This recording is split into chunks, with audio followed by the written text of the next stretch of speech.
What's going on, Jasmy community? Let's have a little Jasmy heart to heart here. I've been thinking a lot. I get asked all the time for Jasmy price prediction, right? All the time. I think I've done like 4 or 5 videos on it just based on charts. And I still get asked, and I understand there's a lot of new people that come in and they haven't seen them and stuff like that. So it is what it is. But I get asked for price predictions not only on Jasmy but on XRP, on Pith, on KASPA, on basically on everything, right? So now I wanted to talk to you guys briefly just about Jasmy and XRP uniquely, okay? It's really difficult, guys, to come up with a price prediction really for any project, but it's just really an educated guess when you're reading charts, right? But that being said, um, the thing you have to understand about projects like Jasmy and XRP, and I couple them together because they're both unique, and they separate themselves in terms of narratives and situations, right, from other cryptos. Now, I'm not going to talk much about XRP, but I just want to give you a brief relation to, as their parallel, show their parallel, so to speak, right? So with XRP, guys, I love XRP, but you guys are here to watch Jasmy. That's why I say that. So, with XRP, for example, like it's hard to know where XRP is going to go for a few different reasons, right? One, XRP's price was severely suppressed for 3 years during the lawsuit. They missed out on an entire bull run, and before that bull run, all you really have to go on was the bull run before that, the 4 year cycle before that, where XRP had passed Ethereum, I think 3 or 4 times, right? Very well performed asset, right? So you have to take into consideration the fact that they were suppressed in the last bull run and they were in a lawsuit, and the fact that this is their first bull run really since then, right? So that makes it extremely difficult to know where it's going to go. Some people think we're going to have two bull runs in one type situation for XRP, but we'll see. We'll see, right? And then you have the other factors like adoption of XRP, right? The XRPL. If XRP starts getting utilized, and if if XRP has to start being used as to for cross border transactions on the XRPL, well then if they can get just a chunk of the derivatives market globally, I mean the potential is just astronomical, right? There's just no knowing, to be honest with you. And then you have other people who subscribe to the idea of a token buyback, right? Now, do I think a token buyback is going to say like something like $10,000 to $18,000 token buyback or something like that?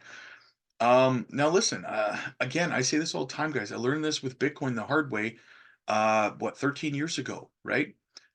Nothing in crypto is impossible, right? Nothing. You have to remember that, guys. So I know that something may sound far-fetched. I know that something may sound, what are the chances? But at the same time, guys, what if you're wrong? A lot of people were wrong about Bitcoin when it wasn't even a dollar. Now it's what, $44,000, right? I'm just saying, right? So all these factors come into play, right? Into where the price of XRP could potentially go. Now, in saying that, I'm going to segue into Jasmy here. So, Jasmy, very similar kind of situation, right? There's a lot of factors that are coming into play here. Um, a lot of people say, can it get back to the all-time high? Can it get to $4.59? Can it get to a dollar? Can it get to $10? Can it get to $17.80? Well, let's talk about it, right? Uh, that's why I say when you ask for a price prediction on it, normally I just go on the charts and I say, you know what, I look at it and I say conservatively, we could see about a 60 to 66 cent Jasmy, right? Now that's not including catalysts or anything like that. But then there's other factors, other catalysts, right? We have the PDL coming out. We have and to utilize the personal data locker and the Jasmy chain as a as it doesn't matter if you're retail or if you're institutional, you have to lock up Jasmy coin to utilize the Jasmy chain, right? To use your PDL to be able to monetize your data, right? So that's a big factor. What valuation can they make the PDL be? They're trying to get it to $500 is the goal. Can they achieve that goal, right? That's another factor. We're going to get into that. Um, we have Jasmy in the innovation zone, right? When they launched Jasmy Chain in March and the PDL, and they get out of the innovation zone on Binance in April, what's that going to do to the price as well, right?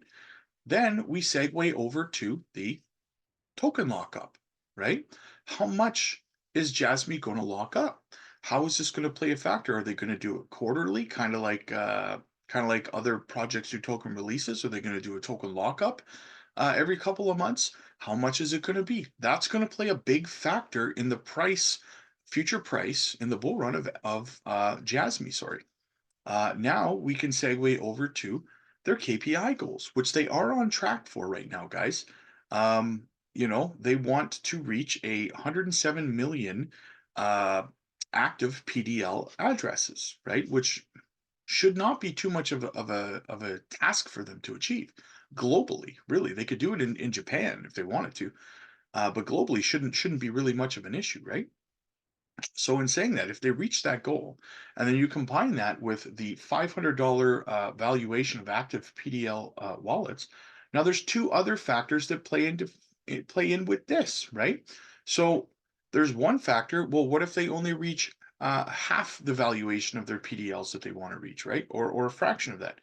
But then there's other questions.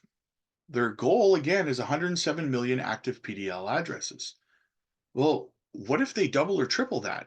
Because really, 107 million is not a lot globally, right? It's not. That's just essentially all you're saying to say you're having an active PDL. Let's just call it a Jasmy holder, right? Is it hard to get 107 million Jasmy holders? What if they double that? What's that going to do to the price?